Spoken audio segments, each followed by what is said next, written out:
पिछले 10 साल में 1 लाख सरकारी स्कूल बंद हो गए क्योंकि तमाम मिनिस्टर्स के बच्चे विदेश की बड़ी बड़ी यूनिवर्सिटी में बैठे हैं और आपकी यूनिवर्सिटीज के भीतर सरकारी एजेंडा चलाया जा रहा है। पढ़ने का स्पेस खत्म कर दिया गया है।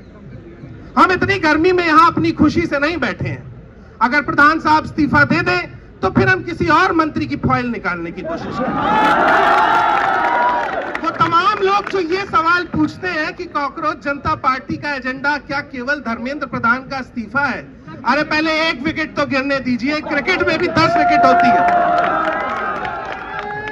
सिस्टम ऐसा बने कि अगर एक पेपर लीक हो तो मंत्री 10 दिन तक सो ना पाए, और जब तक ऐसा सिस्टम नहीं बनेगा तब तक पेपर लीक नहीं रुकेगा। धर्मेंद्र प्रधान से बढ़िया किसी चौराहे का प्लम्बर है, कम से कम वो लीकेज तो रोक सकता है। बातें और भी हैं। भारतीय जनता पार्टी ने आज से कुछ साल पहले एक पोस्टर शेयर किया था कि हमने 6 दिन में 2 करोड़ लोगों को पार्टी में जोड़ा मिस कॉल से, और वही पार्टी 8 साल में 65 लाख बच्चे स्कूल ड्रॉप आउट हो गए, उन्हें जोड़ नहीं पाई। तो इससे इंटेंट समझ में आता है कि आपका इंटेंट इंडिया को अपग्रेड करने का नहीं है। आपका खुद का चंदा 6,000 करोड़ से 26,000 करोड़ पहुंच गया, और 2014 से 2025 तक आते आते जो शिक्षा का बजट है उसमें 30% की गिरावट है। अगर कोई समझदार आदमी सत्ता पक्ष का बैठा हो कहीं और इस मामले पर बहस कर ले तो बजट उठाकर देख लेना, 36% कटौती सिर्फ शिक्षा के बजट में की गई। मिड डे मील की लागत आपको पता है? ये जो नेता 70 रुपए से कम की बोतल का पानी नहीं पीते हैं, यही नेता 9 रुपए प्रति बच्चा मिड डे मील खर्च कर रहे हैं। इससे महंगी तो चाय मिलती है जंतर मंतर पे। तो मकसद सिर्फ एक पेपर लीक के बदले शिक्षा मंत्री का इस्तीफा नहीं है, वो पहला स्टेप है। और जो लोग ये सवाल पूछते हैं कि इस कॉकरोच जनता पार्टी की फंडिंग कहां से आ रही है, तो ये सामने खड़े लोग हैं, ये पूछने की क्या जरूरत है? यही फंडर है।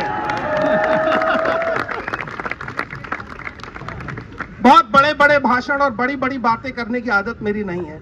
मैं आंकड़ों और मुद्दों की बात आपसे करता हूं।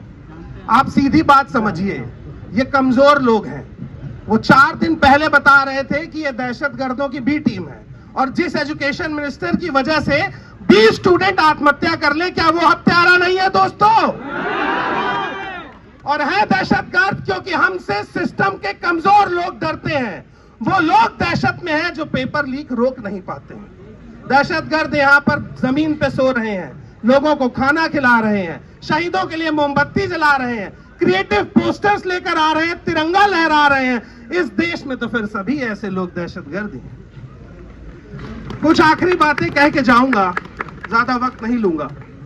हमारे सोनम वांगचुक सर भी इस मुहिम से जुड़ गए हैं, तो ये आंदोलन अब और वैज्ञानिक हो गया है। अब वैज्ञानिक तरीके से लड़ाई लड़ी जाएगी, क्रिएटिव तरह से लड़ाई लड़ी जाएगी, लेकिन उनको समझना भी पड़ेगा कि हम जल्दी जाने वालों में से नहीं हैं। अब धर्मेंद्र प्रधान के पोर्टफोलियो में थोड़े बदलाव का समय तो आ गया है।